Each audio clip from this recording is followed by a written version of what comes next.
Meron akong dalawang problema sa negosyo na palagi kong iniisipan ng paraan kung paano ko masosolve. Yung una, paano mapaparami yung clients? Sa sobrang dami nagsusulputan na tables and chairs sa iba't ibang lugar. Valid na problem kasi dumadami rin naman talaga yung competition. Pangalawa, paano mas magiging smooth para sa client tsaka para sa amin yung booking process. Hindi ko kasi talaga gusto na palaging manual yung proseso. Kailangan natin ng konting advancement or innovation. Kahit konti lang. Pero samahan niyo muna ako kasi magbubukas ako ng parcel ngayon. Ay, to. Siguro sabon to. Lumipat pala kami ng bahay, tas hindi rin naman nalalayo. Gusto ko lang din maranasan kasi nandun naman ako sa edad na yun. Tapos, ang gusto ko rin talaga, magkaroon ako ng dedicated na space para mas makapag-focus sa trabaho.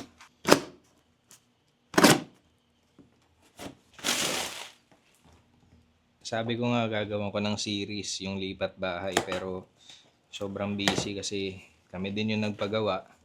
Pina-renovate namin. Mamaya pakita ko sa inyo. Sobrang daming kailangan ayusin pala kapag naglipat ng bahay. Ang daming bago. Ang daming mga bagay na kailangan bilhin. Ang daming kailangan ipaayos. Pero na-enjoy ko yung experience. Ang laki na ito. Ay. Pwede na kami makapaglaba dito. Ito yung nilipatan namin bahay.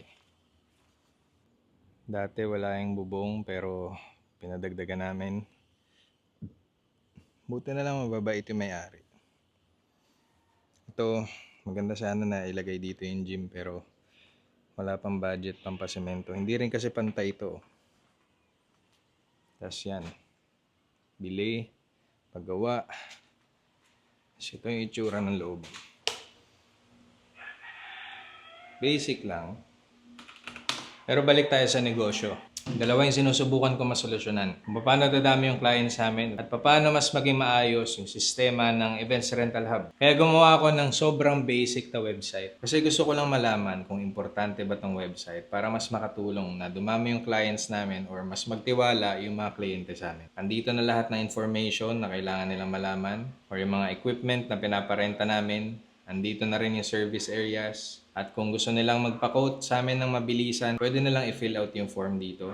Tapos, pwede nang mamili dito ng mga kailangan nilang equipment para sa event. Makikita rin pala yung price list dito sa catalog namin. Dito lahat ng pinaparenta at yung mga sample setup gaya nito. Para lang mas madali nilang makita kung ano yung actual picture or itsura ng setup. Lahat din ng mga biggest events namin nilagay namin dito para malaman nila na kaya namin kahit gaano kalaking event. Joke lang. Tinatry namin kayanin. Ang buwan ng live yung website namin at nakakapagbigay na rin kami ng halos 15 quotations. Tapos ngayon lang kami may na-close na booking galing sa website. Nag-book sa amin yung client dito lang sa Manila Memorial Park. Pero at least, di ba, may progress. Meron ng isang booking na nanggaling dito sa website. Hindi ako sigurado kung mag-work din ba itong ginagawa ko. Clueless din ako. Puro trial and error. Nagbabaka sakali lang ako na dahil dito, mas magkaroon ng tiwala sa amin yung clients or mas dumami yung clients sa amin. Pero sana mas maging effective nga kasi halos isang buwan ko din ginawa to. Yun lang naman. Tignan natin kung mas dadami pa yung bookings netong Events Rental Hub.